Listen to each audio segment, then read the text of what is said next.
Kelly. And I'm Kathy. We'd like to welcome you to 1878 Vine. We're members of the property management team, and we are making 5 videos for you, including this one, to teach you how to maintain your property while you're with us. When you sign all of your paperwork, you'll be getting a condition and inspection report. On that inspection report, you'll have a box and a place to sign that you have watched all 5 videos. This is a requirement for staying here at the property. This is the form that you're going to be looking for. Thanks, Kelly. Next, we'd like to give you a brief instruction on how to communicate with the property management team when you have issues with your property. We categorize issues into 3 different categories. The first one's going to be what we call a maintenance issue. And a maintenance issue is going to be something like a leaky toilet or a running toilet, leaky faucet, things of that nature. When you have issues like that, please send us a request for repair in writing via text, via email, or through our website. The next type of issue we call an urgent issue. And an issue is going to be something where you have water overflowing your tub or your toilet and it's causing damage to the floor below, damage to your property. Maybe there's leaking coming from the roof and drywall's falling apart, stuff like that. That's an urgent repair, and we'd like for you to actually call us. Please do not send an email or a text. Call us so we can get this issue taken care of immediately. The third type of issue is going to be what we constitute an emergency, and that's where your safety feels at risk. Those will be domestic disputes, acts of violence, fire, things where you really feel, again, like your safety is an issue. You'll want to call 911. Don't call us first, call 911. Report the issue to 911, and once you've reported the issue, contact us so that we can keep a log of the types of emergency calls that have been called on the building. If you have any kinds of questions or concerns on what constitutes a maintenance issue, an urgent issue, or an emergency, reach out to one of us and we'd be happy to explain it to you. If you have any other questions, we're available to answer that too. All right, I'm going to show you how to maintain the living room. I'm going to show you how to hang all of your decor, how to maintain the floors, take care of the storm door, and your thermostat.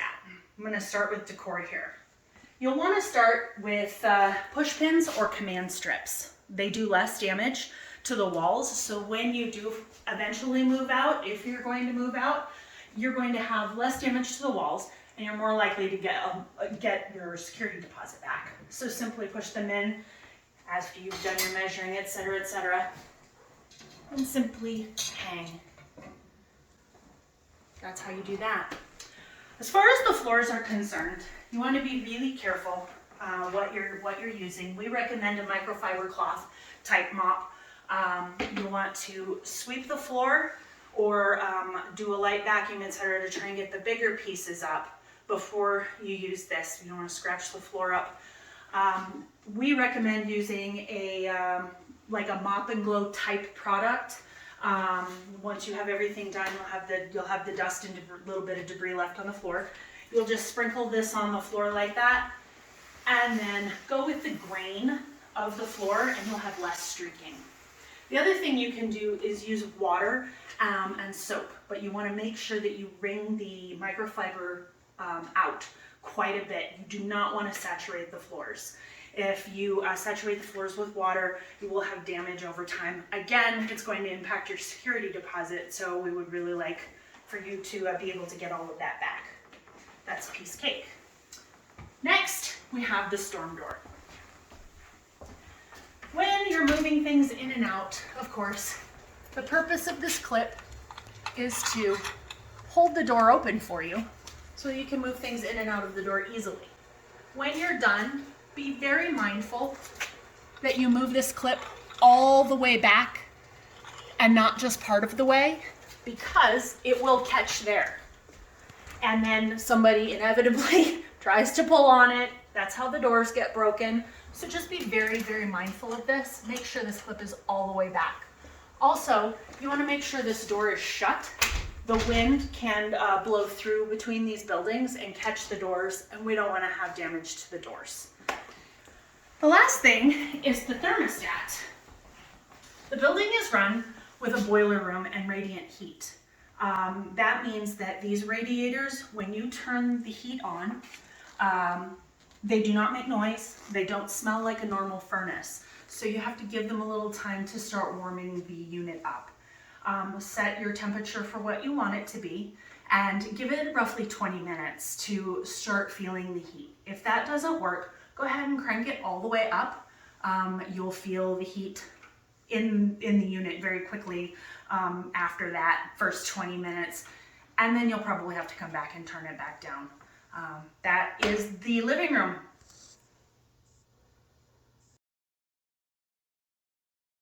Hi, this is your kitchen video. We're going to go over a few things on how to maintain the kitchen so things are a little more comfortable for you while you're staying with us. The first thing we're going to cover is your garbage disposal, your sink, and your pipes.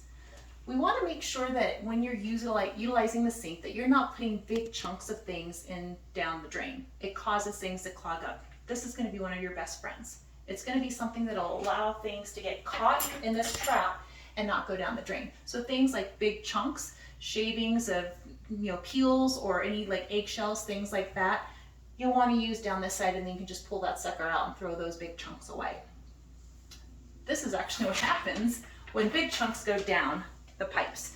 It gets clogged, it gets so backed up sometimes, and it's a smelly, icky, leaky mess. We don't want that to happen. So once you've got the big chunks thrown away and everything's ready to go, you can use the garbage disposal side to wash off the small particles that are on your dishes, your plates, your glasses, bowls, things like that.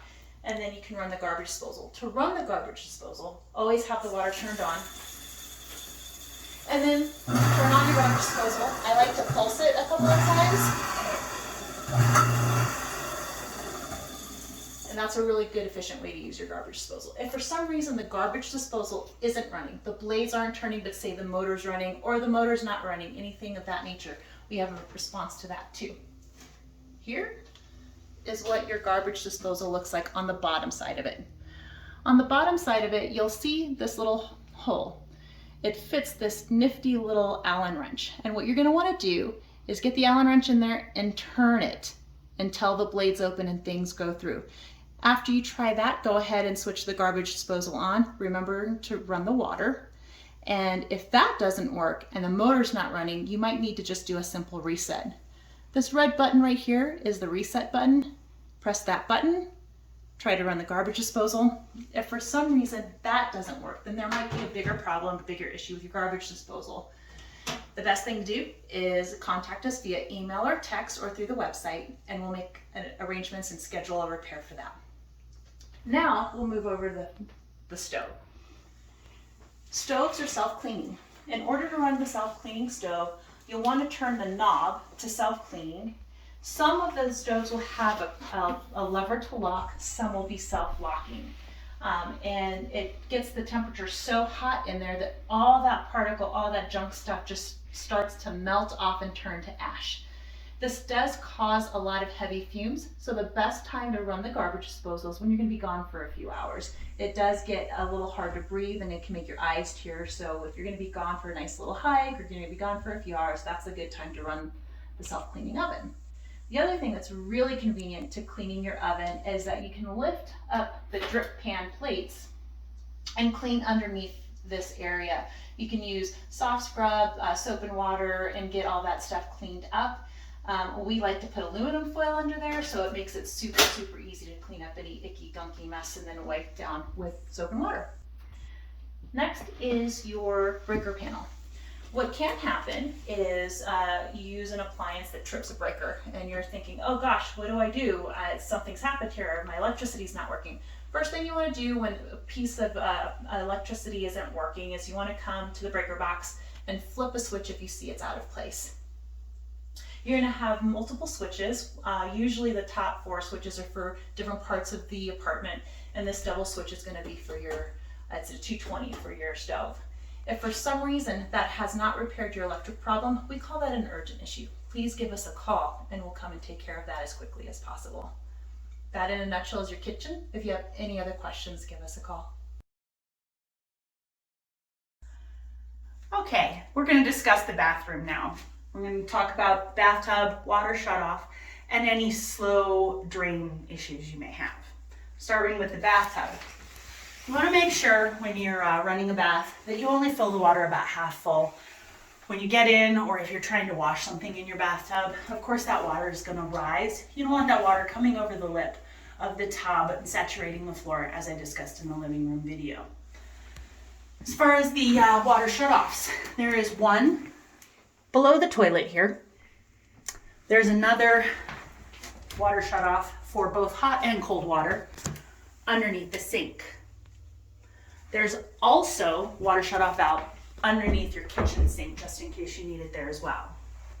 If you have a slow drain problem or a minor backup, we recommend using either Liquid Plumber, Drano, something of that nature to try and clean those up. Follow the instructions in the back. If that doesn't take care of it, that becomes a maintenance issue, then you'll need to contact us via text message, email, or through the website, and we'll come take care of that for you. All right, so now we're here in the bedroom, and we're going to show you how to properly operate your blinds. I know it sounds cheesy, but they break all the time. So keep in mind, when you want to open the blinds, you want to twist the slats so that they are completely open. And then you can slide them with no problem all the way open and all the way closed.